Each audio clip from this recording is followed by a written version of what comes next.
Technique easy এডুকেশনের পক্ষ থেকে তোমাদের জন্য রইল অনেক অনেক শুভকামনা। আজকে আমি গুণোত্তর ধারার এই দুইটা অঙ্ক সমাধান করাবো তোমাদের পাঠ্য বইয়ের উদাহরণ 7 এবং উদাহরণ 8। দেখো উদাহরণ 7 বলেছে 2 + 4 + 8 + 16 + ... ধারাটির দশম পদ কত। দেখো ধারাটির দশম পদ বের করতে হবে, খুবই সহজ একটা অঙ্ক। প্রদত্ত ধারার প্রথম পদকে আমরা এ দ্বারা প্রকাশ করি। দেখো প্রথম পদ হচ্ছে 2 এবং সাধারণ অনুপাতকে আমরা 8 দ্বারা প্রকাশ করি। সাধারণ অনুপাত ইকুয়াল টু যে কোনো পদ ভাগ তার পূর্ববর্তী পদ, তার মানে 4/2 ইকুয়াল টু আসে 2। দেখো যে ব্যাপারটা 4/2 সমান আসে 2, আবার 8/4 সমান আসে 2, 16/8 তা সেক্ষেত্রেও আসে 2।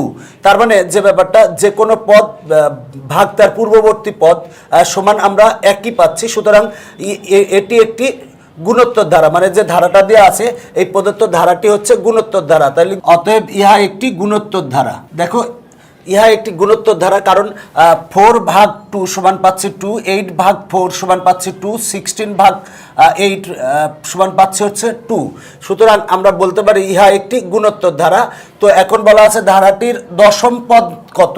তাহলে আমরা জানি গুণোত্তর ধারার n-তম পদ সমান a 8n-1। তাহলে দেখো আমরা n-তম পদ সমান জানি হচ্ছে a 8n-1। তাহলে দশম পদ কত হবে, তাহলে লিখবো অতএব ধারাটির দশমতম পদ।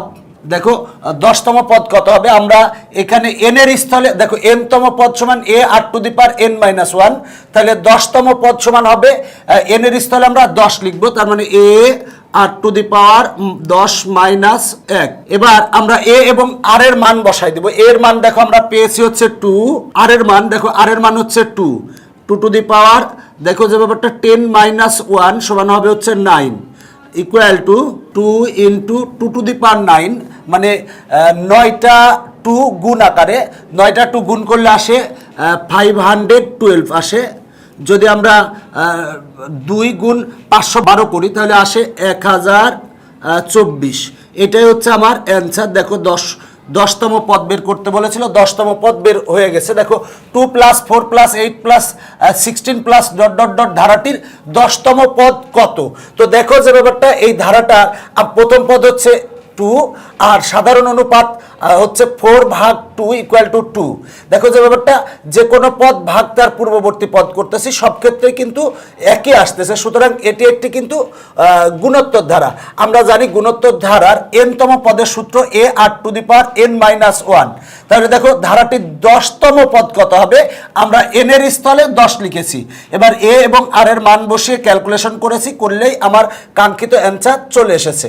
এখন আমরা উদাহরণ 8 সমাধান করাবো। দেখো উদাহরণ 8-এ বলা আছে 128 + 64 + 32 + ... ধারাটির সাধারণ পদ কত। দেখো আমরা জানি যে n-তম পদকে সাধারণ পদ বলা হয়। এই ধারাটা হচ্ছে গুণোত্তর ধারা। এই গুণোত্তর ধারার আমরা সাধারণ পদ বের করব।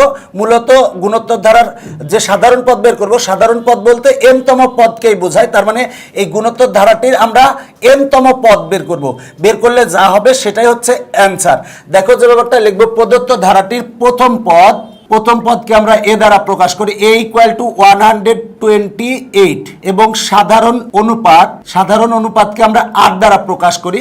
সাধারণ অনুপাত কিভাবে বের করব, 64/128, মানে যে কোনো পদ ভাগ তার পূর্ববর্তী পদ ইকুয়াল টু আসে হচ্ছে, কাটাকাটি করলে আসে হচ্ছে 1/2। আবার 32/64 সেক্ষেত্রেও আসে হচ্ছে 1/2।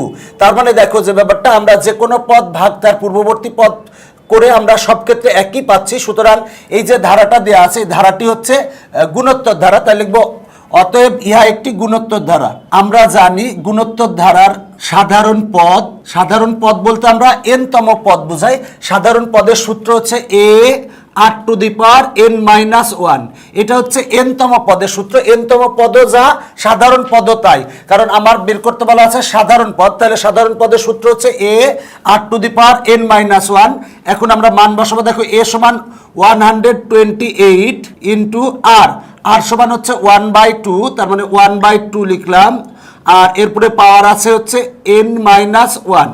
এখানে কিন্তু যে ব্যাপারটা কোনো নির্দিষ্ট করে, যেমন আগের অঙ্কটায় বলছিল 10তম পদ বের করো, এখানে কিন্তু সাধারণ পদ বের করতে বলছে, মানে n তম পদ বের করতে বলেছে।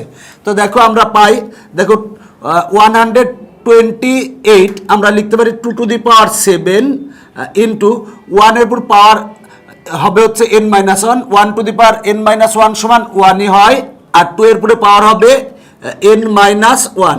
দেখো যে ব্যাপারটা, এইটা বেজ হচ্ছে 2, এটার বেজ 2, এটার বেজও 2 এবং ভাগ আকারে আছে।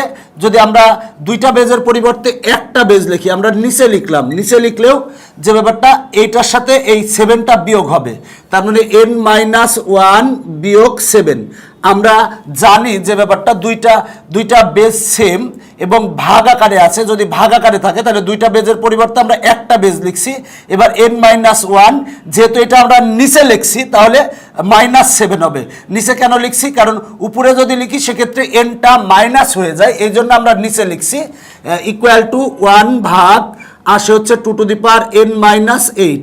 এইটাই হচ্ছে আমার অ্যান্সার। তার মানে আমার সাধারণ পদ বের হয়ে গেছে। দেখো অঙ্কটা অনেক সহজ, বলা আছে 128 প্লাস 64 প্লাস 32 প্লাস ...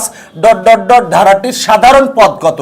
তাহলে দেখো যে ব্যাপারটা আমরা লিখবো যে প্রদত্ত ধারাটির প্রথম পদ a সমান 128, আর সাধারণ অনুপাতকে আমরা 8 দ্বারা প্রকাশ করি। 8 সমান হলো 64 ভাগ 128 সমান আসে 1/2 কাটাকাটি করলে।